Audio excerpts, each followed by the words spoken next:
right ears go back. Way Sky high, all the respect and ice up. Like a flag, hear me now. So bounty, dig it way. entertainment buzz are the real thing, man. Sight.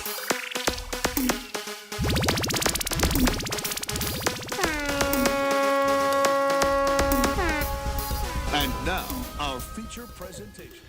Yeah, we want to say a very special welcome to the EBUZZ. I'm DJ Bones. And I'm Kishima Francis. Just want to say big up to all our listeners who are logged in locally and internationally. We have a fabulous show as usual, Bones. Yeah, we do. It's quite stratospheric, quite euphoric, feeling most adrenalized because of the dissemination of magnitudinal information that we'll be putting out tonight. I don't know what I just said. I just made that up. But good evening to everyone who's logged in. We want to say blessings. Of course, we want to say a special welcome to all our friends, especially on our social media pages, Instagram, IRIFM_JA, that's for Instagram. Twitter, IRI_FM. And of course, join us on Facebook at just simply IRIFM. Great night tonight, yeah? Absolutely. So, of course, you know, we will get into our hot topics. So much has happened this week, Bones, from R. Kelly to Bounty scoring his first film. Lots of things to talk about. Yeah, R. Kelly, definitely a big, big deal there. What about them people who get locked up down there for gun? The little tourists. What's not easy? Of course, you know, little baby's baby mother, mama, yeah. Jada, and her associate, they have been fined 500,000 Jamaican dollars for illegal possession of firearm and 300,000 for illegal possession of ammunition. Yeah. So apparently they took a private jet, came to Jamaica, and when they were leaving, they realized they didn't declare it. Yeah, so, of course. They can leave the country with it. They just can't. You need to have proper mechanisms in place to receive it. So basically, by right, they should have declared it and probably have it at a police station or, if hopefully they had a license. And if it's not, they didn't have any licenses for it. And those licenses probably would not be, they wouldn't probably acknowledge them here because those licenses. No, not here at all. So Yeah. I know one international report, they were saying that, they should have researched the laws as it relates to carrying a legal gun for different countries, of course. Even within different states, the laws are different. So You can't carry no gun to Jamaica. That much we know. no. You're not supposed to can't carry none down there like that and say, well, let me just check in down here. Oh, you have some powder here. You have a couple of things. Oh, and you have a Glock. That's going to be a problem. No. I know one person said that, if they were so cautious about their safety, then they should have Hired at least bodyguards. employed, bodyguards for some sort of protection instead of taking matters into their own hands, for want of a better term. They took it into their entire bodies. I don't understand why they would do something like that. But hey, and obviously they're going to, they plead ignorance. They didn't know that was going to happen. And, they're quite lucky, because They are. they left the country. They were charged and they left. If it was any other person, at jail for one good. Well, according to their attorney, months. Michael Hemmings, he said that they will be paying the fine before departing the island today. They're no longer here. They're currently in Atlanta, so we presume they paid their fines. The way they must have paid that money. They ain't gonna let them out of here. So, but you see, if it was some other people, jail. They'd be in jail for a minute. Jail and a fine. And a fine. And a fine. So it's well, hey, they're out. They did what they're supposed to do. And of course, what a thing, cartel. Is that 10 years? Is it Today, of course, today, September 29, 2021, jail. marks 10 years since he has been behind bars. And Wow. And the thing with Cartel is that he's still very positive. He's still very upbeat, still doing what he's doing. And he's using this to tell people that physically he may be locked down, but mentally He's free. Yeah. So And to be incarcerated for 10 years, and during that time, you're still maintaining a presence on the outside. In addition to that, just last week, he made a post, or someone made a post through his social media platform where, he bought his son a piece of land. He upgraded his parents' home. He also bought a house for his son. Not many persons are incarcerated for 10 years and can still function and operate and earn in the same breath. He's earning. So he's obviously earning very well to be able to do all of those things. And as I said, it all comes down to the mindset, because his mindset is why he's able to do these things. Because, so let us say he went into a very deep depression and not feeling well, he would probably just not be able to cope or function. He's functioning exceptionally well. So kudos to Cartel, and he's still fighting the good fight to get himself out of prison. Let us hope that goes in his favor. But, we'll see what happens. But truly remarkable, I presume, if the system can't break you after 10 years. Yeah, that is absolutely remarkable, to be honest with you. So we want to say kudos to Cartel. And of course, is that Benton Morris, who is among the Jamaican performers in the hit Disney musical The Lion King, is facing a life-threatening situation. As you understand, that he needs O negative blood for a transfusion to help with his latest crisis as a result of a plastic anemia, where it's like it kills his blood cells every few minutes, or so his blood count will get ridiculously low, and he's now needing to get back. He got back into Jamaica. Apparently, he was not feeling very well, and he got here, and apparently over 100 people donated blood for him, but it needs enough to bring the blood level up so that he can be ready to go back on tour. You see how these actors or these artistics think. They're thinking of their health, but the health is that they're trying to get the health part out the way so they can get right back to work right away. And we understand that he will be going to be doing some great tours all over the place. So, big him up. I know he will get what he needs, and he will get back on his feet. Recover soon. Absolutely. Now, dancehall heavyweight Bounty Killer can soon add actor to his accolades, as he's all set to appear in his first movie. Now, the 5-star general scored the starring role in an upcoming crime drama set in Jamaica. The story is a criminal drama that basically follows the life of a youth after he's found a gun. And the aim of the story is really to show youths and persons in general that a life of crime is really not worth it. Of course, Bounty Killer shared the story via his social media platforms, and I'm looking forward to seeing Killer on the big screen. That should not really be a surprise.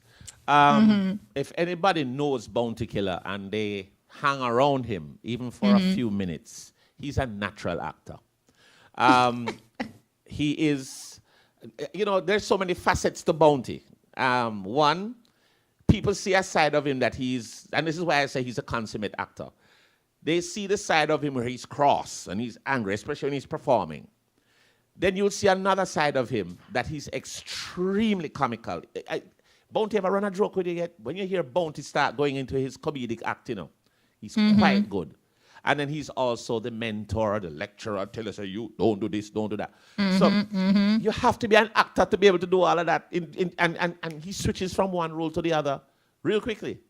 True. So him performing. I want to see him on the big screen. I want to see him in action, see him bringing that role to life. And it's definitely nothing that he's not able or capable of doing. Absolutely capable. Can't wait to see it. There's no doubt about his acting talent.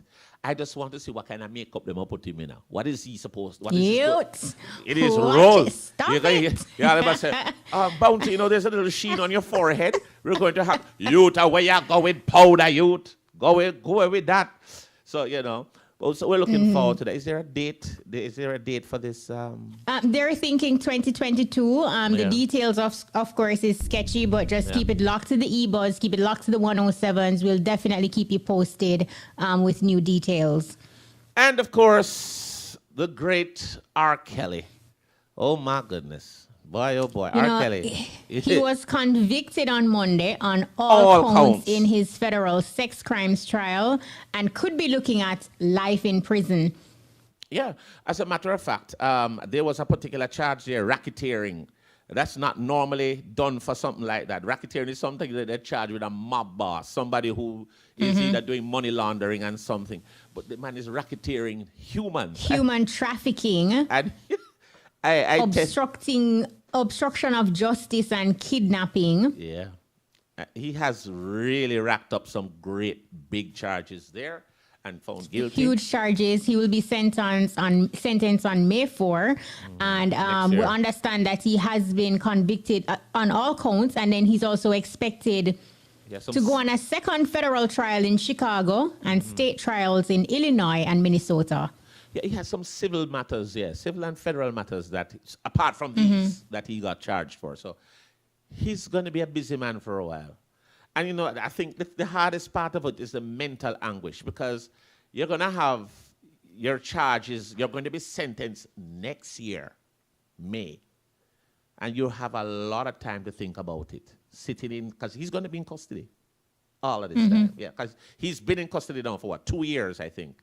He's been in custody 2 years up to this point. And then, of course, he's going to have to stay in custody and just think about what has happened. And he doesn't know his fate. It's you know, I watched an interview with his ex-wife, and, you know, they were talking to her, you know, like asking her basically how she felt. And she's like, you know, it's difficult for her because she's looking at her children that she had with him.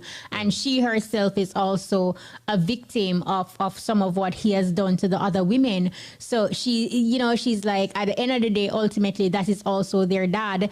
And I'm sure she's seeing her children, the reflection of the dad in her children as it relates to perhaps, you know, resemblance and that kind of thing. So she was saying that it's a pretty difficult situation, but in the same breath, she was relieved that justice was served. Boy, it's rough. On a lighter note, though, Jackie Chan wins Oscar after 56 years in the film industry.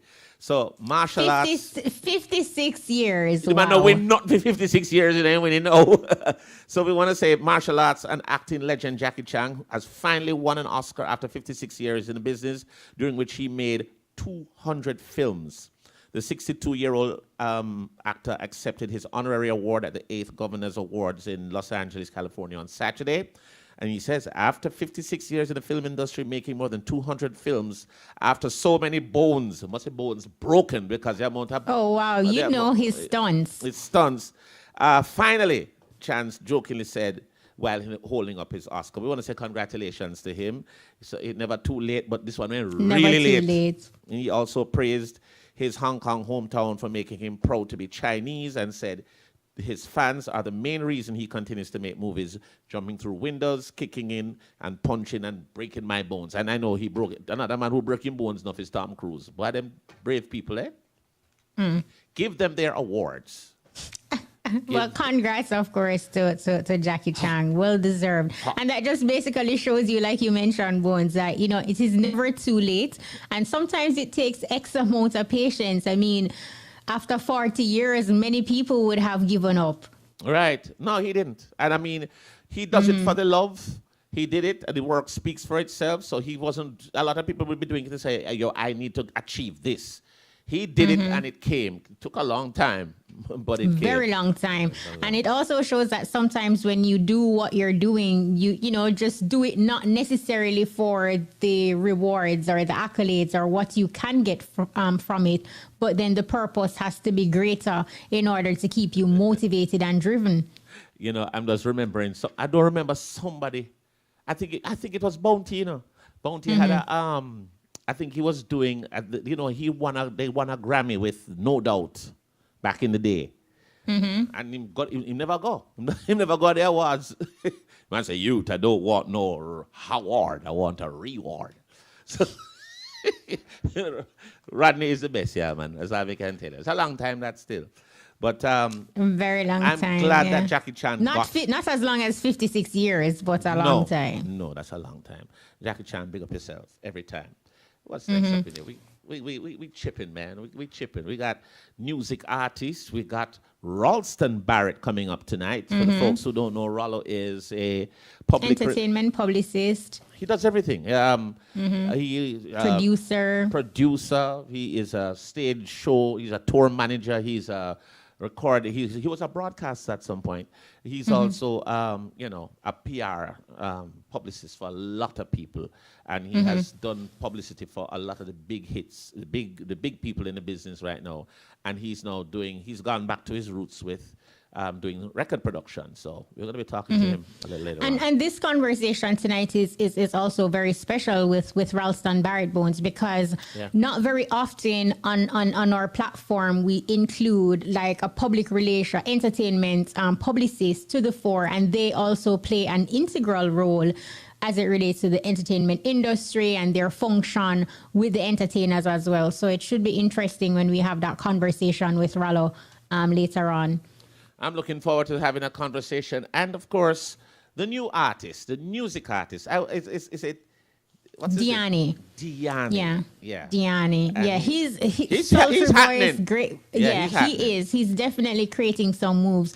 But or a little discussion or just a conversation. Social issues and social media. Should more entertainers use their platform to tackle issues and raise awareness? Sometimes when you look on the platform, you see just the same set of entertainers basically carrying the mantle, lending their voice to whether the issue is political, social, controversial, whatever it is, they will always, inject themselves into it, share their opinions, and also find out from their social media followers, what are their reaction to these situations affecting Jamaicans.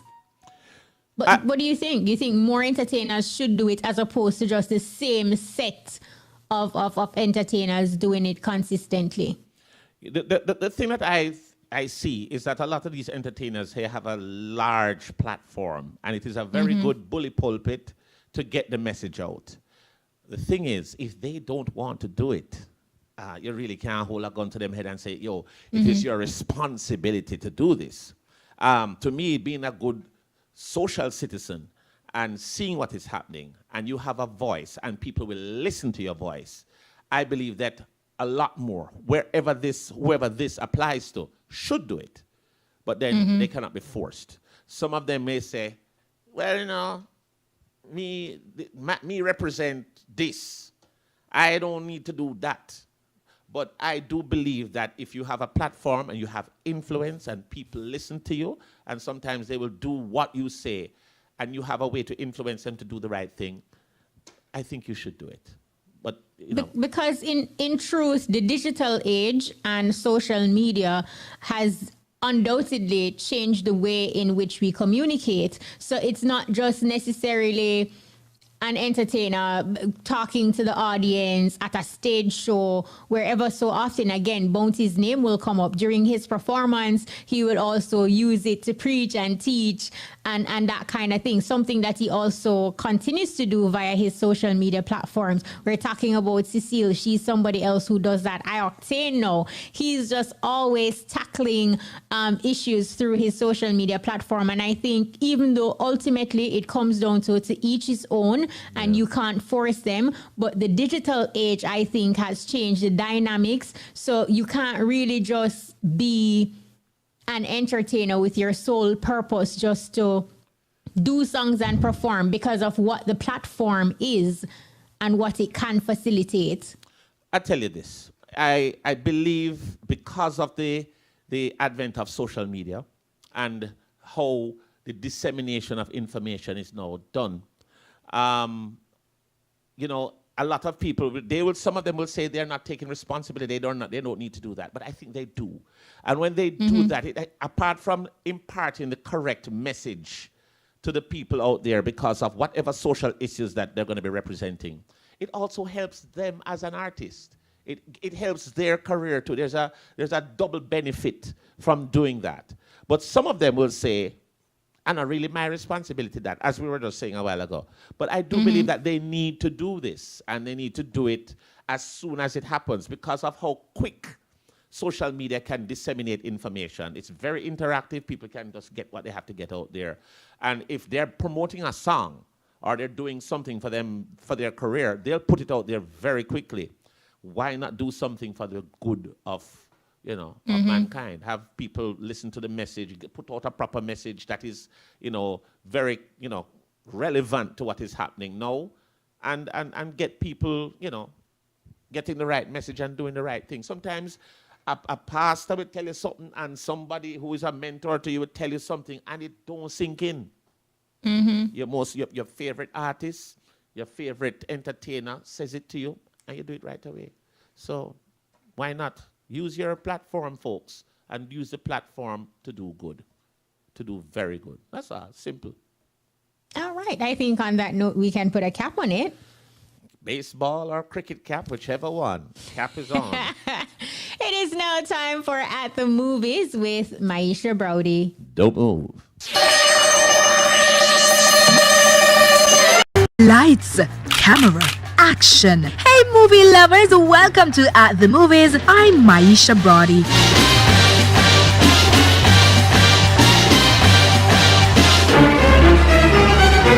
Movie lovers, it's almost time for the official release of the long-awaited spy film and the 25th installment in the James Bond series, No Time to Die. After a 15-month wait, the movie will be released in cinemas in the United Kingdom tomorrow, September 30. The movie, scenes of which were filmed in Jamaica, will become available in local cinemas on October 8. Marketing manager at Palace Amusement, Melanie Graham, made the revelation to At the Movies while giving an update on show times and days following adjustments to the curfew hours and reduction in no-movement days. We're opening Bond on the 8th of October. We're open 6 days a week. The matinee shows, we're not able to have our late shows as we usually do, which is unfortunate because it's really the best show for us. On Saturdays we have even earlier shows. So, the persons coming to the movies are not as it used to be, but at least there are a few people coming. There are some very loyal patrons that we are very thankful for, and they come out. We're looking forward to having a lot more people come out. Marketing manager at Palace Amusement, Melanie Graham. It's now time for this week's top 5 movies. At number 5, we have the movie The Protégé. At number 4 this week is Vacation Friends. Kate takes the number 3 spot. At number 2 we have The Last Mercenary. And in the number 1 spot this week is Free Guy. If you love great movies and series, go ahead and add these to your watch list. But if you're venturing out to cinemas to watch some of these and more, don't forget that safety is important. So here are some safety tips. Always wear a mask and sanitize hands regularly. That's a wrap. Join us next week for more exciting movie news. For At the Movies, I'm Maisha Brody.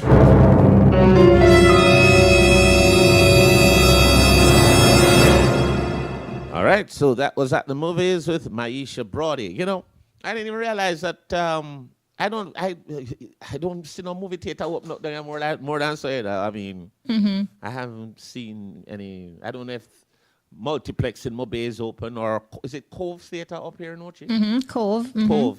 A 2-time ever go inside a movie theater either. 2-time. But Ponzi, you already told me you're not a movie person, so I don't expect that you're gonna go to the movies. Even though going to the movies is actually a different experience. It's more of an outing. So you That's could why I not go. be interested in movies and still go to the movies I'm just social. to do something. I go to walk around and look at the people and say how you doing and so on. But it looked like everywhere closed, so I don't know. Obviously, there seems to be some bit of activity of movies in Kingston. Maybe a little bit, but I'm not really seeing much where I am. But then again, I'm not going for the movie. But so are we? Music artists? What? We are waiting for our music artist. Diane, we are trying to reach a youth. We're big up to Trishana I know, she's working along with Mr. Broadba, one Peter Broadba. So we're waiting to see what happens.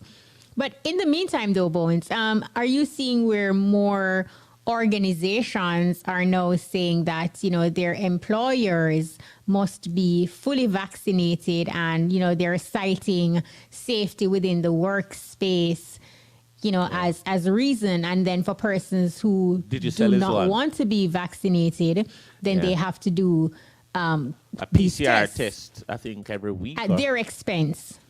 No, to me, no. Well, what are your thoughts? The PCR test at your expense is rough because it's an expensive test. It is expensive. Why is it so expensive, though? Because in some countries, it's actually free. The ones that I know, that the antigen test, which is sort of the rapid test, it's a lot cheaper. But the PCR test and they're not accepting that test. Not in Europe, not in Canada, not in England. Not in the workspaces in Jamaica, like the establishments or organizations that are going down that path. They're not taking that. Yeah, I think the PCR test is a little more detailed, and I think it's sort of more of a blood test versus a swab sort of a thing. So the test takes a lot. The results take a longer time to be presented.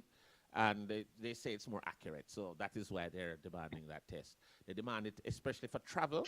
You're going to Europe, you're going to England, going to Canada, they want a PCR test. America will accept the antigen test, but it is not, you can get false negatives, you can get false But even positives. Jamaica, like to go into Jamaica, you need your PCR test as well. From where?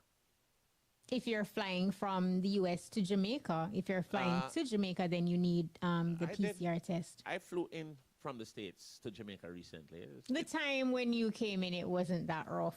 No, I came right into a lockdown. Straight. I said, boy, I couldn't turn around this plane. I came straight into a lockdown.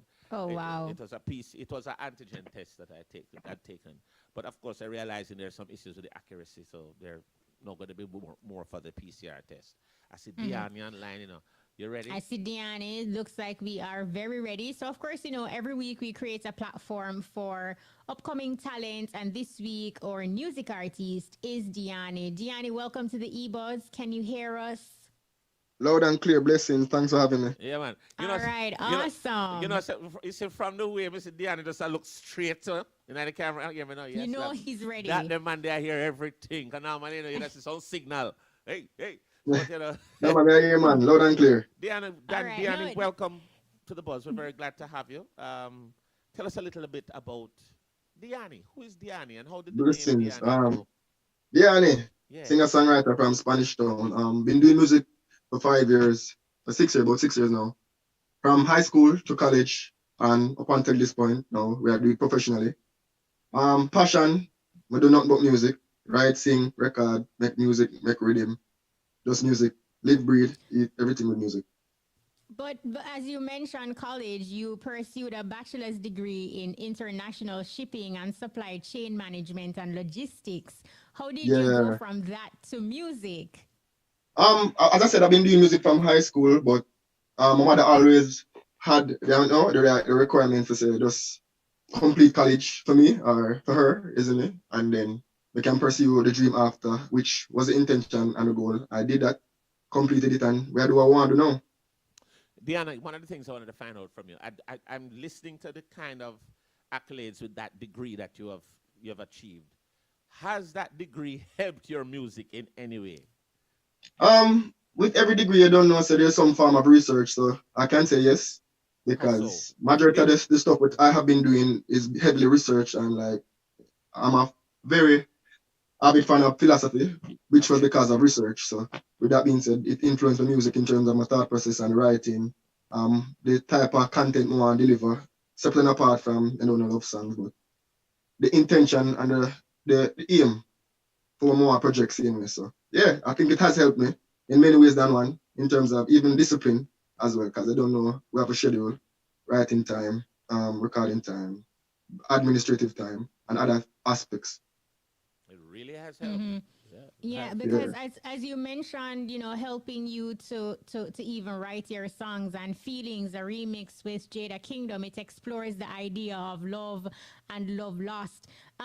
Is this song a reflection of your personal life, and how did the collaboration or connection with Jada happen? Yeah, most definitely. With all my music, if not most of it, it's some, I call it, connection more than just words on paper. Obviously, we feel them feelings, yeah, so we choose to express them emotionally as well as, musically. With that being said, we just try to be as truthful and sincere in terms of what we are display, in terms of the art, the creativity as well. So it does have a close place to me. Hence the feelings, and hence how it has been received by the people, by the ladies, most importantly. But regarding the collaboration, it came about because of, I think it was Jada's friend, either a friend or a sister, I think. I don't remember exactly.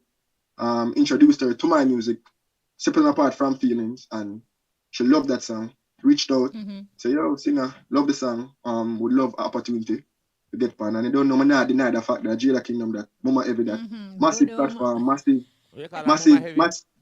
Yeah, you don't know. You know that's the hit songs. You don't know other accolades what she have other than that song, but you don't know she does, and she did a lot for the song other than awareness.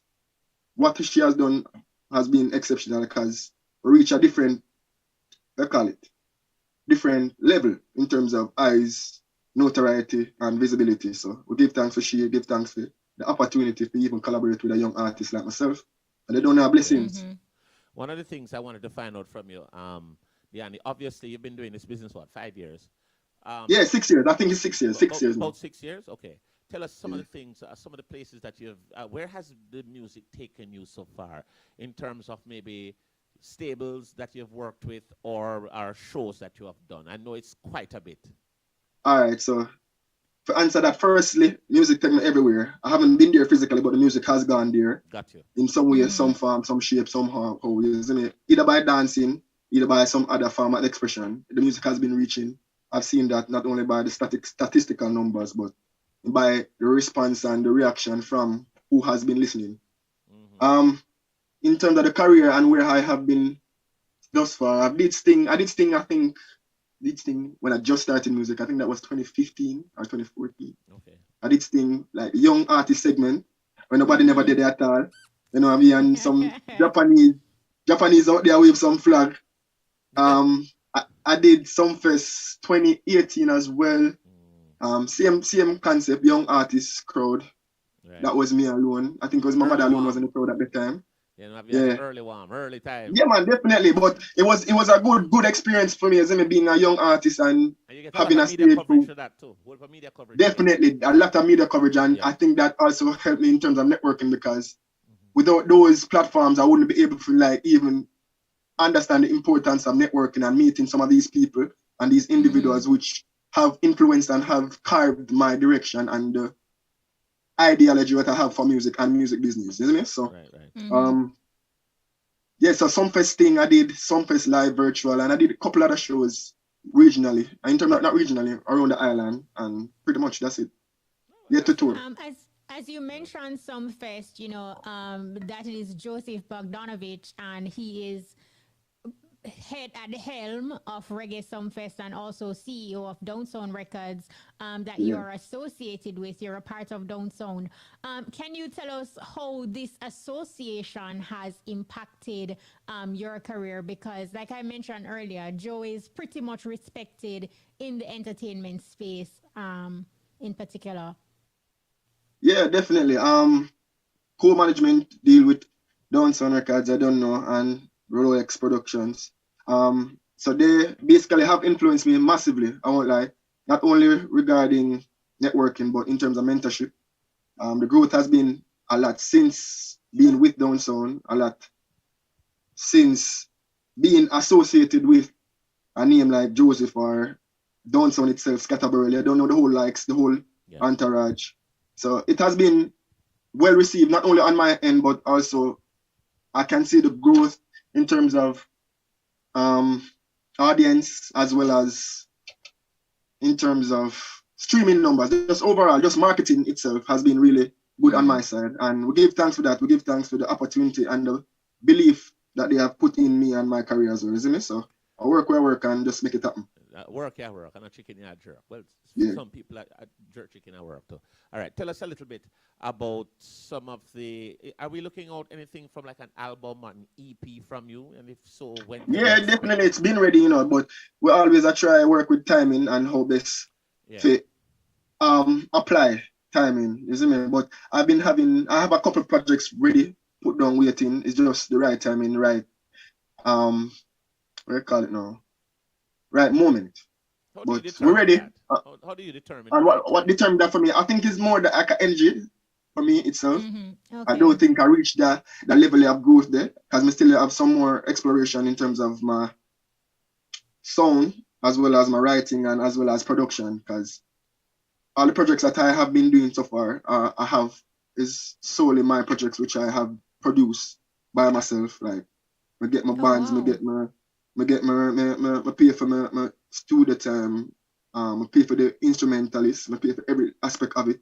So this is just my idea. So when the time right, I think I want to implement some other aspects that I think I may be lacking or ignorant to.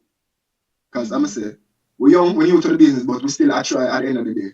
I still my creativity with some level of experience of scatter or whichever the likes may be. You spoke about your sound. Your style is sultry. So too is your sound, and your whole flavor. With the release of songs like Feelings, Birthday, Senorita, some fans have already compared you to that of Dexter Daps when them hear Diani. What are your thoughts when you think about this comparison as you try to build your own thing? I don't have a problem with it, to be honest, because at the end of the day, that are the closest thing them can put me to or apply me to. But I have massive respect for Dexter Daps. Also, he's an influence on my music, obviously, because he's a singer and he has been doing it and he has been making waves as a singer, which me much appreciate and much give thanks for, because it's a very difficult road for singers. I'm not talking about singers, but like actual singers for delve into dancehall and actually make waves and grounds other than like hits and other than like means of like Maxi Priest and Wayne Wonder them. But it has been a while since like a singer really has been having a whole and dancehall like that. So we give thanks and we look up to that. So it's not a bad comparison and we give thanks for it. Do you want to hear some Diani Bones? I didn't really want to talk to him that much anymore. I wanted to hear some of the music because we realized Diani, me listen to some of your songs today and we say, hey, I mean, the ones I heard were not the cleanest. So we just tried to edit that mentally. And then I said, no, man, we can do all type of music. No, man, no. I listened on the platform where it was allowed. I was listening to it on YouTube. So, right. So we're going to give them the radio version now and we just get some of that great vibe that you have. You have a lot of talent. I mean, definitely love the sound of the voice. The voice up there. Very talented. Buck. So, how would you introduce a song, Diani, and DJ Lollipop will press play? Which one you want to introduce, by the way? Which one is the song, man? Which song in the one? Well, we depend on cheer, we depend on song. No, but I talk to Kashima still. I know you're not talking. Yeah, we don't really depend, basically. Yeah. Why? But just intro since Kashima's so pretty, we don't want to praise Pretty Senorita. You don't know. All right. All right. Let's have it. So introduce it your way, man. I don't know this. Otherwise, Diani present for RFM. Keep it locked. It is Big Bad Song by Diani and Maestro Dan, Senorita. Body girl leader. Big.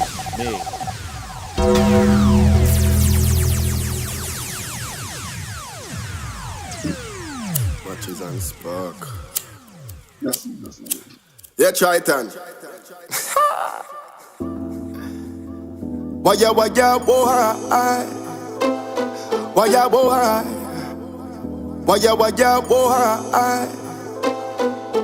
Good Lord. Good Lord.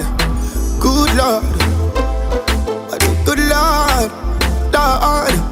Good Lord. Woman, me love it when you whine it. And when you grip me with the vice grip. The room full of your niceness. Anytime you take it and I line it. Love it when you whine grip. The room full of your niceness.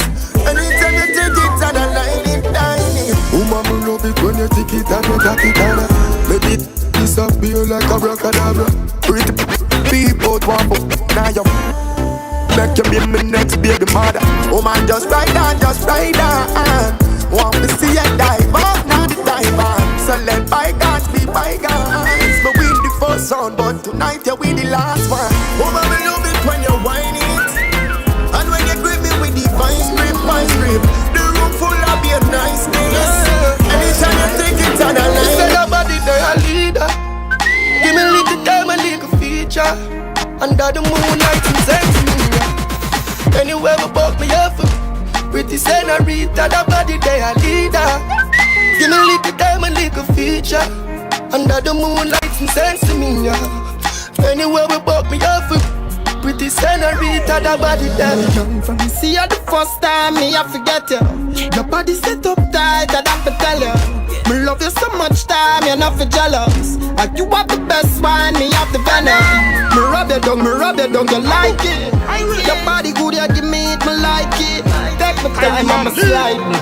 Me love you so good, you say you feel so Friday. Give me a little time, a little feature. Under the moonlight and send to me. Anywhere we buck me up. Pretty senorita, the body they a leader. Give me a little time, a little feature. Under the moonlight and send to me. Anywhere we buck me up. Pretty senorita, the body they a leader. The house I don't know. All night we locked down, she a ride. Drive over, drive round to the gas. She alone bring a phone in a long song. Sorry, run out of time. Run out of time. Run out of time. Run out of time. Walk fam.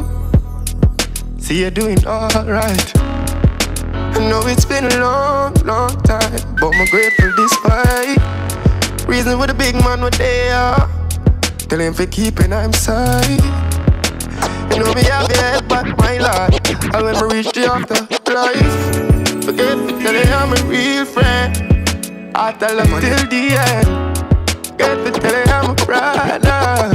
See I help up my mother, my lord. Might never ever get the chance again to send a message, Anytime I see her again, tell her this my friend. There's so much words that I can say, but me good and okay. Wish me did realize the signs, but my sorry say me run out of time. There's so much words that I can say, but me good and okay. Man, I wish me did realize the signs, but my sorry say me run out of time. Don't know the G code. When I'm talking to yeah. Like you know, remember me did one about a. I made it tell you this is something you not ready for. But like a temper man, you're different, you're not regular. I would tell you say my love money. Yeah, baby, if me tell you say you are my first love, would you believe? May I forgive it to you, cause you saved me from the streets. But life will be without you, can't begin to imagine. I'll if you make me doubt you, me just feel me, I go love you same way. Let's get married, done with the play dates. Next 10 years to work with the same place. Now I sell you out this type of love, no exchange. Respect you to the fullest, not gonna make you feel no way. My heart I yearn, but you already know that. Fight for you like the Navy, I'm your little soldier. You give me everything, my one boy, you never hold back. Come make me fall in love again. Baby, it is obvious, you know, that I'm in love with you, girl. Heart's been racing, I've been waiting just to see you. Baby, it is obvious, that I'm in love with you, girl. Heart's been racing, I've been waiting just to see you. All I ask them off the Exodus. You captain in charge, I'm off to catch your bus. Man up, man, tell me if I let you go. You have my mind and my heart, me have to make you know. I close my eyes so I can see you in the darkness. Would you love me still, baby girl, regardless? Third eye open so I can see all the darkness. Cause baby, it is obvious, you know, that I'm in love with you, with you. Yeah, Diane. Well, I feel like when I listen to a nice album a while ago and it never stop. Just No, great tunes. Absolutely talented. You know what I want to ask you though, because here it is, you got your start, you got your break, I think it was 2020. And then right after the pandemic hit, despite the odds, you still managed to, as a new artist, you got your songs out there, you're getting airplay, you're verified on social media platforms, you have a following. How challenging was it to ensure that, you follow through and and didn't become blindsided by what's happening, or, felt depressed, or what kept you motivated and to push through irrespective of what was happening with COVID? Yeah, very good question. Basically, I didn't have a choice. As I said, this is all I do. Ultimately, this is how I live. This is how I survive. This is how I function, pretty much. So I didn't have a choice but to do music, and I guess this is the result. And I guess, as I said, perseverance is always key. With everything you do. With life, you have ups and downs, but we face them and function same way. Right. Just roll with the punches same way, irregardless. You have to do what you have to do. Diane, you mentioned a while ago that music consumes you. This is what you do. This is what you live. You live, eat, sleep, music. Yeah, definitely. It actually consumes my life too much. So you're telling me that you're telling me that Diane doesn't do anything but music. Would there be something that your fans would be surprised to know about you that you do? A hobby, an interest that is separate and apart from music? I love reading. As I said, I like philosophy, especially philosophy. To be honest, so I guess that's like the only odd thing that most people would not know. So if you're not doing music, you're reading. Yeah, other than me, but I'm saying music consumes like 80% of my life. Wow. To be honest. Mm-hmm. That's amazing. All right, sounds fair enough. How is your mom now? I know initially when you started, you said that she wanted to ensure that you get a college degree, and then after that, then you could pursue whatever you want. Is she supportive of your music? Yeah, man, 100%. Even before me start, she has been supportive. She just wanted me to complete college, and I did that as she wished. And she did on the fan train from the beginning to till the wheels fall off. She's been supporting, and she has been very motivating for me, because she are the person that really guide me, and I'm an only child, and she's like, okay. I think she's a single parent household, so it's always my mom and me, regardless of everything else. So despite we just work, and she just supporting me. You think you and your mother could do a collaboration? No, man, I want to do my career. No, but what you say? Your mother that flop your career? No, sir. Or should I flop you? No, man. Yeah. Jeopardize my little career, man. then the same she come in. Diane, you're absolutely talented. We wish you all the best. The sky's the limit. I mean, the probabilities are absolutely endless for you. Continue to believe in yourself, and you seem very strategic. And that's the way to go. You talk about networking, you talk about areas of the business that you get a better understanding of. And listening to you speak, you also do not believe or feel like you know everything, and you understand that there is still room for growth and improvement despite how talented you are. So continue being great, man.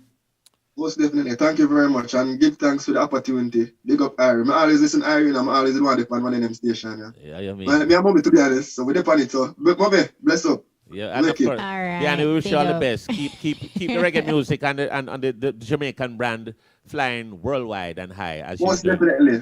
Blessings and light, LLAP, Diane represent. Yeah, man, blessed. All right, Diane, your music artist, big up. Blessed Diane. Enough love. Wish you all the best. And he'll do well, as usual. All right, so Absolutely. Guess what? Boy, may I tell you? So guess what? Tell me. You want to go to the fashion forward? Yes, let's go to fashion forward. Who doing it? We're going to be talking to this girl here. Her name is Shimara Preston, and she's doing it with the Lollipop fella, DJ Lollipop. So we're going to do the fashion forward. What's popping with Shamara Preston and DJ Lollipop. Here we go now. Oh, gosh. Catch him on side. Good thing them. It's Fashion Forward, a weekly look into what's popping, what's hot and what's not, hip and trendy. It's the space for all things fashion. Most of us love bargain shopping. However, fashion on a budget isn't something we even consider. We buy anything and everything as long as it is on sale because to us, we're getting a deal. But do you know how ineffective and wasteful that is? Most of the things we buy, we hardly wear because of the intent behind the purchase. Learning how to be fashionable and upcycling our clothes definitely saves money. Well, you go bargain shopping all the while, you know. Cheap and clean, 2 for 1. Right, that's so. Now we're going to give you some tips and help you step up both your fashion and money saving game. The first thing, don't spend too much money on trendy pieces. Fashion trends come and go, and if trends are the main reason you're buying an item, don't buy it. Think about it. Could you wear this item 3 to 5 years from now? You just want to plan your spending accordingly so you don't feel guilty about it later. Like Lollipop, will you be able to wear your bucket hat 3 or 5 years from now? Bucket hat never come out of style, and we never really wear what trend. Cause sometimes when the things them a trend, them only trend for a moment. Like them cartoon character shirt, they wear them then now. Good question. Secondly, mix and match what you wear. Mix a designer belt with a cheaper outfit to look chic. Add an expensive watch or designer shoe or even a bag. Pair it with some classic essential items that won't ever go out of style with something seasonal and trendy. This can help you declutter your wardrobe and save money while you're being stylish. I don't really like the mix match thing, and I don't like mix the brand them neither. No mix Nike with Adidas. Stick within your budget. Well, that's why we're saying fashion on a budget. Third on our list, there are few basic items that everybody should own. Basics are the foundation for an amazing wardrobe. These include a good quality blazer for both men and women, a well-fitted pencil skirt, black pumps, nude sandals, and a pair of jeans if you're a woman. If you're a man, a dark jeans, white tee, loafers, and a slipper. Basics are great because you will find yourself wearing them over and over and over again. And you need to add on the list too. Every man fi have at least a one marina and a good brief put on for a special occasion. Alright, Lollipop is adding to our list. Finally, there are so many sales all year. Retailers simply use it to attract customers, but end of year sales that run between December and January are the best. Capitalize on these. You can also try shopping online because guess what? When you shop online, you'll save a lot of money. All you need to do, shop, pay for shipping, get your items. But then again, sometimes when you shop online, it don't work out in your favor enough time. Why? Because there's a lot of time female we see a dress online and it looks so good on the display, and when the dress come and them fit it on, it's not what them really see on the display. It don't look that way there. So sometimes when you shop online and you shop for your dress, you need to shop for the shape too. That's another conversation for another day. Remember to keep it locked to this space for more fashionable updates. For Fashion Forward, I'm Shamara alongside DJ Lollipop, the party fanatic. See you next week. All right, thank you very much. That was the Fashion Forward with DJ Lollipop and Shamara Preston. Oh boy, how do we do this now? We have a gentleman that's coming up. We call him Ralston Barrett extraordinaire. Should we say Rotalorum? Should we say Esquire? We're very happy that he could make time out of his very busy schedule to talk to us mere mortals. We say thanks and we say, welcome, Rallo. Where's some brethren? Welcome, Ralston. Well, it's a pleasure to be here. Bones, what a intro. And that was the first paragraph. You never hear it. But I was telling Bones earlier, Rallo, that I'm really excited about this conversation tonight because we don't normally, facilitate a lot of entertainment publicists on the platform. So it is good to have this conversation with you to sort of get some insights as it relates to that aspect of the entertainment industry that sometimes doesn't really, get get that highlight. That highlight. You know, and it's fair. And, you know, we also wanted Rallo on because the man is what you call a man that wears many hats in this business and has been doing it for 30 years and in many different ways. Wanted to find out in between each of these hats that he has worn as a publicist, as an artist manager, as a producer, and many other assets. We know that he's been doing stuff with stage shows and producing them and all of that, promoting and so on. So, Rallo, I don't even know where to start because we're like going into a volume of encyclopedias. Now, let us start with, you know, it is COVID and it has put a damper on the entertainment sector, as you know. How have you pivoted really to ensure that RAB entertainment thrives? Well, first of all, it's no longer RAB entertainment. It's reggae public relations. Sorry for that. That little, mix up with the names, but it has been reggae public relations for about 3-4 years now. When it comes to PR, without tooting my own horn, I like to say I'm a part of the entertainment landscape now. It's like Ralston Barrett is a name that is synonymous with Jamaican music now. When you think about public relations. So, yes, things are a bit slow, but I'm still getting a lot of work, I must say. I am one of the publicists who's still doing well because I'm up in the upper echelons where publicists are concerned. I paid my dues. I put in the work. I've done good work over the years. And for some reason, Kashima, sometimes the phone rings, somebody's calling me from Asia. Somebody's calling me from Africa. Somebody's calling me from the US, Canada, England. I get calls from all over. Right. Sometimes it's just an inquiry, but I keep getting projects. You know, so I have to give thanks. Well, that is actually awesome. But in terms of, we know that you're busy in terms of getting a lot of work. But is there a formula apart from, you know, you always have people who put out good material, good work, but somehow, I don't know if it is that they don't market themselves or they don't seem to be able to keep that work steady. You have been able to do that for a long time. And one of the things I do believe that you're successful, apart from the work, is the attitude towards this job in terms of you have to, you go the extra mile for your client. Any way you can make sure the client gets that maximum mileage that you can get for them. You do that. A lot of other people, I'm not knocking anybody else, but this is what I've seen with you. Tell us, why do you go this extra mile? Is it a passion that you have? Or because you don't necessarily have to do that. You don't have to go all that way. You do what you're supposed to do, but you always go extra. You give them more than what they expect. Well, you know, Abraham Lincoln said that everything that he was, he said in a quote, everything that I am is due to my angel mother. Yeah. In my life, my grandmother was a key figure. She raised me from 7 months old. And she taught me to do everything with a certain level of kindness and care and compassion and just to put love in everything that I do. Now, I try to go the extra mile. I always try to over-deliver.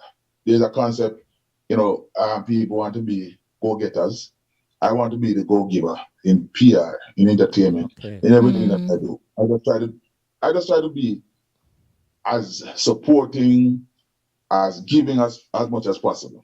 And it's not just the work that I do in terms of saying, you know, setting up interviews and writing press releases and letting them publish. I spend a lot of time guiding the people that I work with because I tend to work with a lot of new artists, new producers, new managers, and given my wealth of experience, having been in the business since I was 14 plus, that's 31 years now. I know a lot of things that they don't know. And I spend time teaching them about the business. And people really appreciate it. You know, as you mentioned, press release, Rallo, as a publicist, sometimes, you know, you have to put out press releases to fix situations. You know, it could be a problem that an entertainer may run into, and, you know, you have to know, fix it. Have you ever found yourself in a having to compromise like your personal beliefs to say, fix a bad situation for an entertainer? Troubleshooting is a must. If you're a good publicist, there will come a time that you would have to do troubleshooting, and you have to protect the best interests of your client. Now, if you talk about morals and all that kind of stuff, it kind of gets tricky. I guess it's kind of like what an attorney would have to deal with at times. But I try not to compromise my morals. I won't tell lies for anyone. No, I won't do that. My soul is too precious for me to be going around and telling lies to people and jeopardizing my relationship with Jehovah. No, I'm not into that. But what I'll do, I'll put the best spin on a bad situation. And I am skilled enough to do that without compromising my values. And that takes creativity, I tell you that, because a lot of times, depending on how bad it is, and sometimes what you need to know, Bones, is just to shift focus. Yeah. Just to shift focus. Let's focus on something else instead of what's going on at this particular time. So the publicist has to be skilled enough to move the focus away from the bad situation and to focus on something positive about the artist. And you know what I find too, sometimes I am also on the receiving end of the press releases, you know, just from publicists in general. And sometimes what I find, there are a lot of frills and fluffs and not enough meat. Like, what exactly are you saying? And by the time you get through the frills and fluffs, you realize that, okay, there is nothing in this press release. But without giving too much away, what is your strategy to ensure that when you send out a press release to the media per se, that they will gravitate to what you have composed? Well, I love words. I love literature and the use of the English language.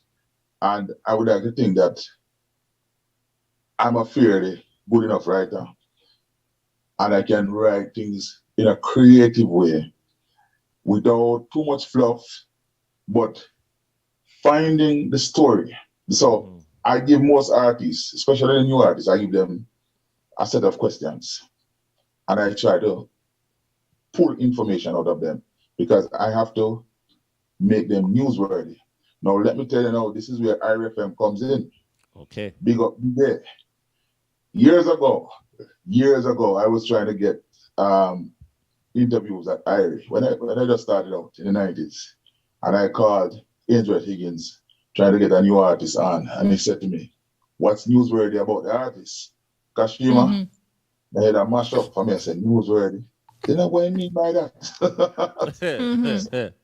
The trips back and forth to the phone booth, calling Big A with a different pitch almost every day. And he entertained the conversation. He said, what if about there's nothing newsworthy in what you're telling me? So I had to go back to the drawing board until I figure out how to make an artist newsworthy to get them on IRFM. So I've learned that. So when the artists come, it's not about artists release new song, put out an EP. Everybody put out an EP. Some people don't know what an EP is. So what I try to do, Bones, is to find out more about the artist's background. What's his personal beliefs? Why did he write the particular song that he's promoting now? What is he trying to achieve with this new EP or this new album or this song? What is the message he wants to get out there? How does he want to impact mankind with his music? So it has to be more of a human aspect to the whole thing. It can't be just you're putting out a song. Everybody putting out a song.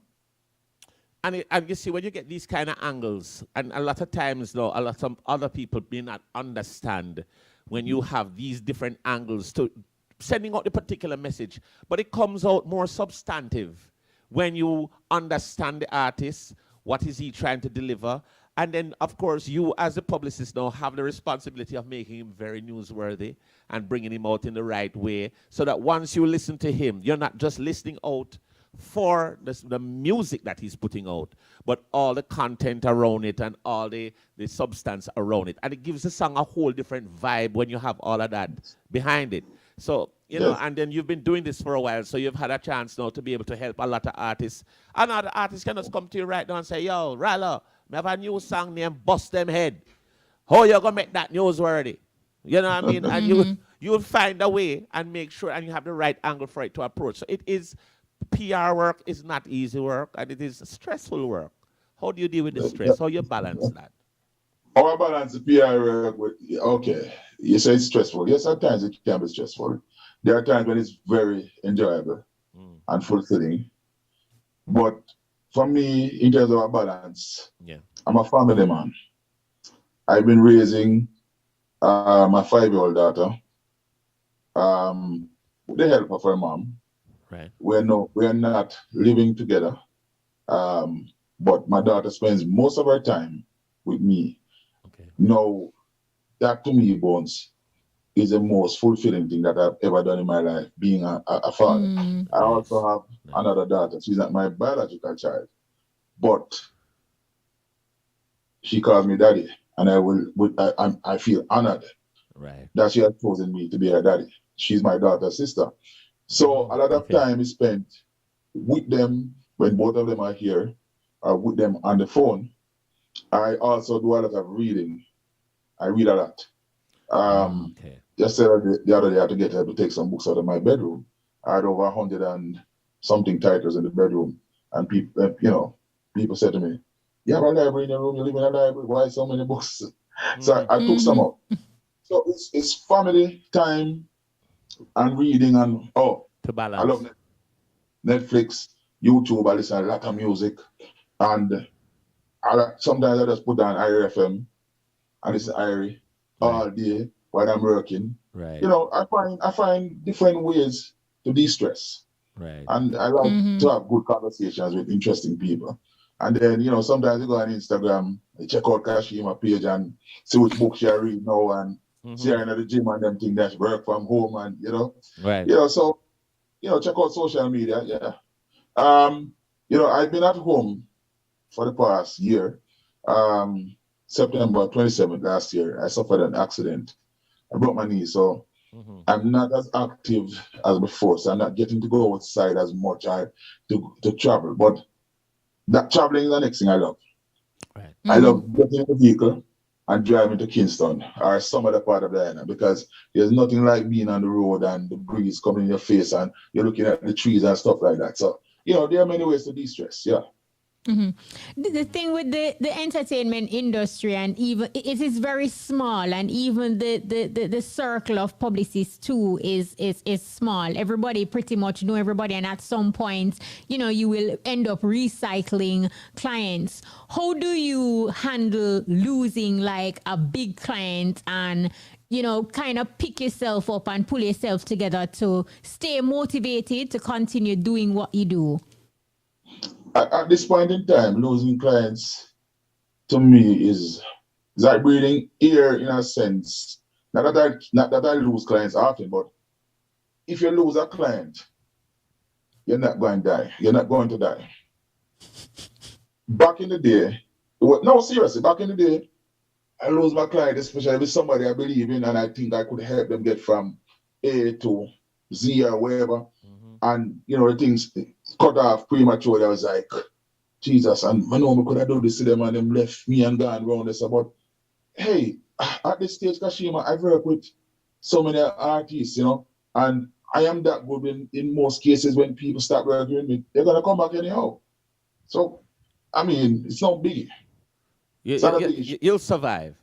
Tell us, I wanted to pivot a little bit to other things that you've been doing in this business, especially production. I know you've been doing artist management. I don't know if you can get into some of those areas of the business, and how would you compare doing artist management and production versus the PR, the public relations? All right, let me give you a little backstory. Okay. I started playing sound systems around 13, 14. Now, this is Western Nigger, you know, that's where I grew up. Right. So the sound system attract DJs and singers. Here comes a youth by the name of Mr. Peck. He started calling me producer. So I said, producer. Me never know what producer mean in a bones. The man started calling me manager. So I said, manager. Yes, sir. Yeah. One day him come and him say, somebody wanted to work on a show and him tell him, say, me I'm manager. So the person come check me. But me don't know what a manager is in a Kashima, but just get serious person come and just stuff up my face and my talk to me and just give one of them look down. And let me say, yo, one X amount for my artist, you know. I'm saying can't pay that bonus, but him can pay it. So and so. Can't pay why? That's upon him serious and him say, all right, and you know, work out something. Right. Well, it wasn't anything big, but it was the start of something. Now, Mr. Peck is the first artist that I managed. While working with him in the beginning, I found out that we were actually cousins. We didn't know that. One day, come check me on the ends, and my grandfather see him and say, come here, young boy, we'll be and you know, talk to him. And he said, but we're family. But I'm going to cut the story. You know, don't want to take up too much time. So 2 youths now. I was going to Rough Seas at the time. He was going to Green Island in Hanover. And so, you know, the man we woke up and reason. You know, before that, you know, we see each other because never a Chris BMX bicycle. Yeah, Rallo used to ride bicycle to him. Him have a Chris BMX. So we always see one another and race on the road. And next thing you know, we're bridging and through the sound system thing. We start move up and down. We go Shy B in a Montego Bay. Or check Shy B. Bones, you are mobile man saying about Shy B studio. Very well, yes. Cut the plate on a Shy B. Next thing with the roof, I watch it. Get some advice on Courtney Cole, buy a tape. You know, end up Montego Bay. Ed Robinson was one of the first person to really help me in this music business. Yeah. Ed Robinson helped me record the first set of songs. Took us to Dynamic Sounds, introduced us to a man called Delroy Morrison, who was a distributor manager at the time. So we could get a distribution agreement and start putting out records. And then I ended up at Castor Brown Studio, New Name Studio, and did some work there.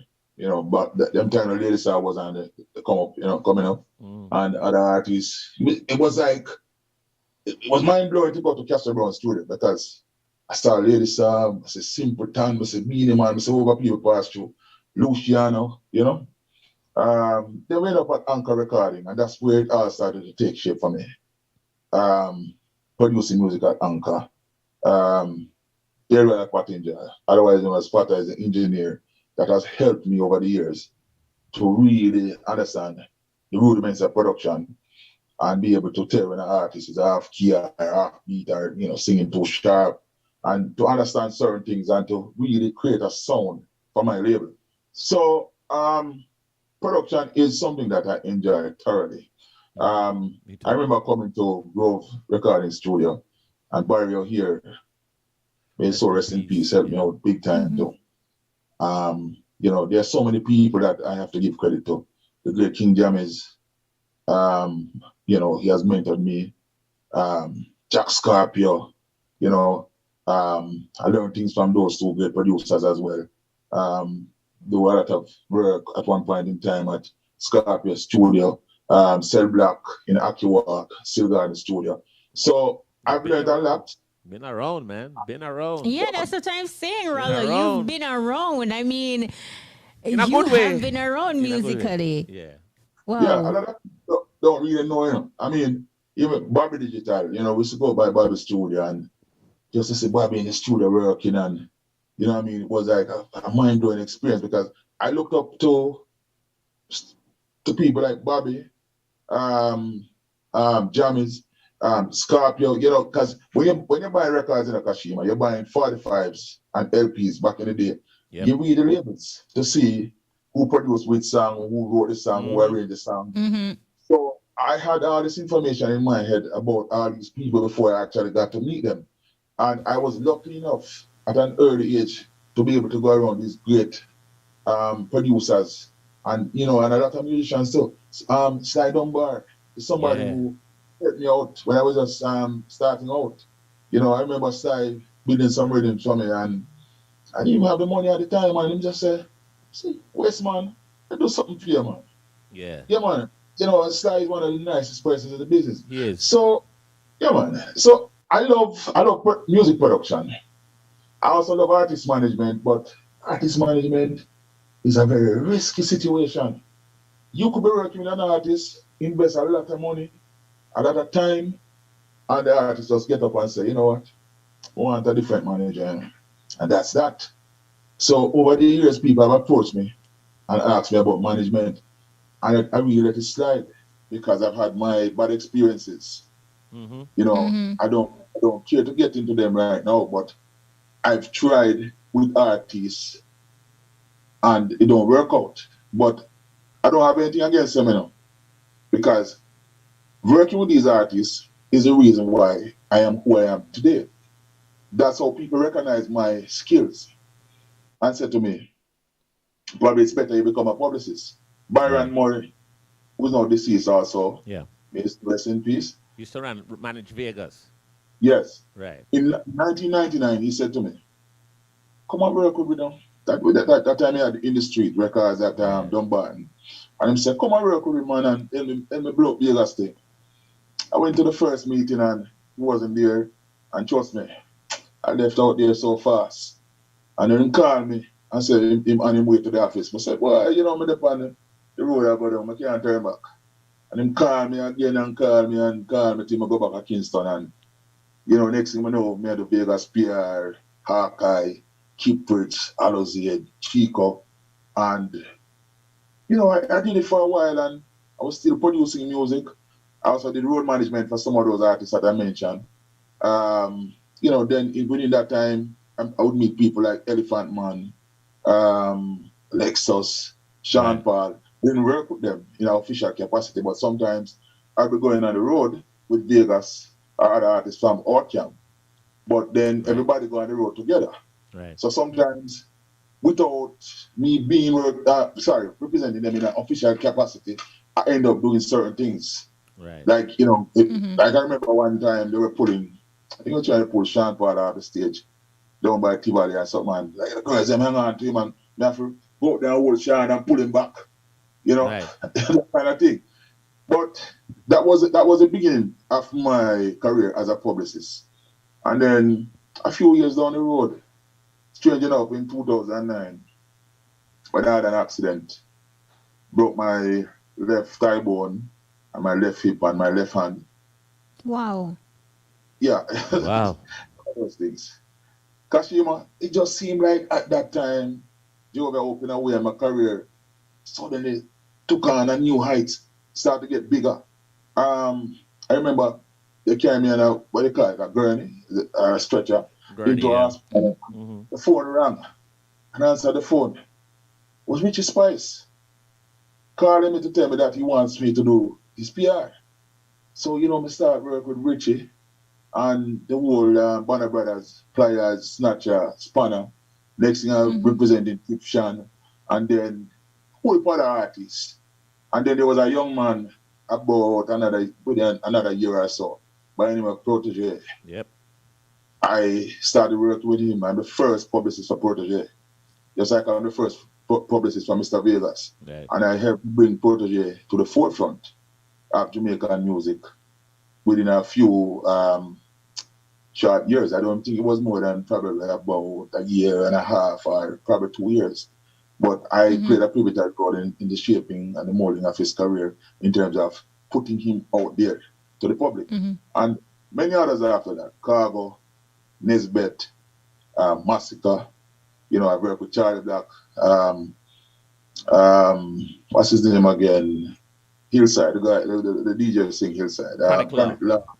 So many artists I've worked with over the years.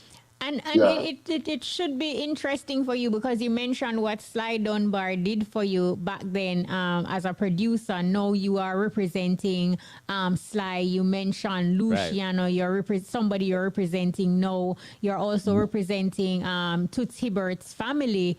as well as part of your roster. So Ragging King is also a part of that too, and Sanchez. So we're talking about real quality entertainers that you have on your roster. Yes. At the moment. Earlier this year, I worked with Sanchez. I just completed a project with Luciano. Right. Doing some more work with him soon. I am currently the publicist for Trojan Jamaica, and we're promoting the UI album, Solid Gold, which came out in July. And Ragging King is one of the featured artists. Stop that train. Yeah. Yeah. And Richie Spice is also on that album. So I'm currently doing some stuff with Richie. Yeah, the various projects that I've gotten over the years have afforded me to work with a lot of people. A lot of them. Currently, I do work with Tootsie Bird's family. And, you know, it's funny. Like, Tootsie is one of my favorite artists. I never got to work with him when he was here physically. But now I'm doing stuff for the family. You know, Dennis Brown is somebody who I revered. And years ago, I got the opportunity to do a project for Dennis Brown when he was getting the OD posthumously. Right. So, you know, this to me is like music is like a joyride for me, because when I get to work with people who I look up to musically, right, like a Sanchez, a Luciano, and so many others, because, you know, as somebody who is a lover of music, sometimes it's just like it feel like Christmas. Trust me. It gives you the best fulfillment. And of course, whenever you... I remember I used that song with Tony Rebel. Yeah. The 2000 called Loyal Soldier. And Tony Rebel is one of my favorite artists. He's one of the best lyricists in Jamaican music. And to be in the studio and to be producing Tony Rebel is like, wow. Like I said to myself, I really mean this. And, you know, the same kind of energy with Capert and Anthony B, you know. It's always a pleasure to work with people who you believe in, people who you really enjoy their music, people who you look up to. You know what I mean? And I've been blessed, I must say. Well, we've been blessed to be able to have you on the program tonight. Absolutely, Rallo. We have just gotten what we call an encyclopedia, a whole volume, not from volume one to wherever the volumes end. And of course, if we had more time, I know there would be a lot more information you could give us about what you've been doing. But you've been promoting some new music now. Yeah. And we'd love to find out. Tell us a little bit about that, as you say, returning to the roots of production right now. Tell us what you're working on right now.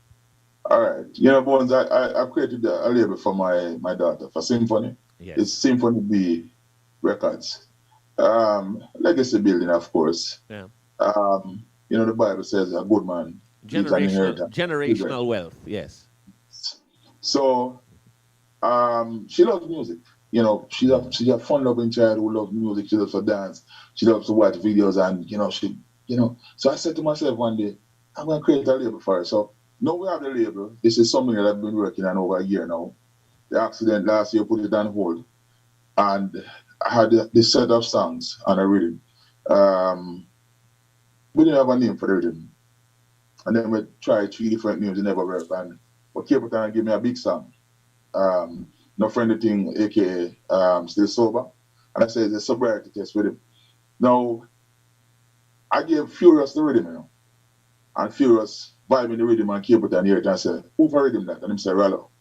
And Capleton said, yo, I give Rallo a big song. Bones me in my bed one night, I sleep on my phone, ring, wake me up. Answer my phone. And I hear King say, what go on, my King? I said, what go on, King Shango? I say, yo, me just voice a big tune for you, the tune get it. He said, until like I'm going to listen to the tune, Bones. I said, no, man. The thing gets serious, man. I have to get back in the production. Keep it and draw me out. You understand? Hear the song playing in the background right now, too. We got Still Sober playing in the background. We're getting it's a big tune. We cannot get out of time, Rallo, because we do have another feature. Right, but we'll definitely play this one. Yeah, it's out there now, and Amazon, Spotify, iTunes, it's out there. All right. Music. Symphony B Records. Ralston Barrett, PR Thank you so much, Rallo, and continue doing it, man. Like, I learned a lot tonight. I didn't know how much you went around musically and how many people you basically worked with, and It's amazing, and it also helps to put into perspective the way you write, how you write, and how you do what you do. Ralston Barrett. I've been blessed to touch a lot of lives with my work and a lot of careers. Queen Africa is one of the artists that I push forward as a producer, you know. So it's a pleasure. Rallo, we have to do this again, hopefully in studio. Thanks again, my brother. Thank Keep you. doing what It's a you got. pleasure. Keep doing what you're doing. Keep doing what you're Thank doing. Respect. And of course, this is a song here, Still Sober, being played in the background. We're almost out of time, but we do have to present the Irie FM Top 10 Dancehall Chart Recap, and that's with Courtney Mack and DJ Brian. This is the Guinness Dancehall Top 10 Countdown. I wonder is who really run dancehall. Who really have the number one song? All the youths them want. Who run dancehall? Do you really want to know? Coming in at number 10, La Lee, Tipping at It. Number 9, Sell Off, Alkaline. Number 8, Chosen by Ritical. Number 7, Squash, Rocketeer. Number 6, Journey by 450. Number 5, Shensia, Run Run. Number 4, Special by Massacre. Number 3, 450, Imperfection. Number 2, Yahoo Boys by Intense. Are you ready for the number 1 song for this week? For the very first time on the IRFM Dancehall Top 10 Countdown, Feelings, Jada Kingdom, and Diani. Number 1. Yeah. Like you know, remember me did one about a yeah. I made it tell you this is something you know ready for. But like a temper man, you're different than a regular. I would it tell you say my love man break. Big song or big song. The Guinness Top 10 charts is where it happens. Only big songs make this chart. Dancehall can't stand. Dancehall love me everything. All right, that was the IRFM Top 10 Dancehall Chart Recap with Courtney Mack and, of course, DJ Brand. We're pretty much really out of time. Want to say everyone. On that note, quickly, just want to say a big thank you, of course, to Ralston Barrett and our music artist, Diani. Thanks to everyone. Thanks to our production assistant, Jody Ann Dawkins, technical operator, DJ Lollipop, of course, studio engineer, DJ Kamar, and, of course, Trishana Marsh, our telephone operator, social media specialist, Peter Brodba. Make sure to join us next week, same time, for another exciting edition of the EBUZZ. I'm DJ Bones. And I'm Kishima Francis. Mutabaruka is up next with The Cutting Edge. We're out.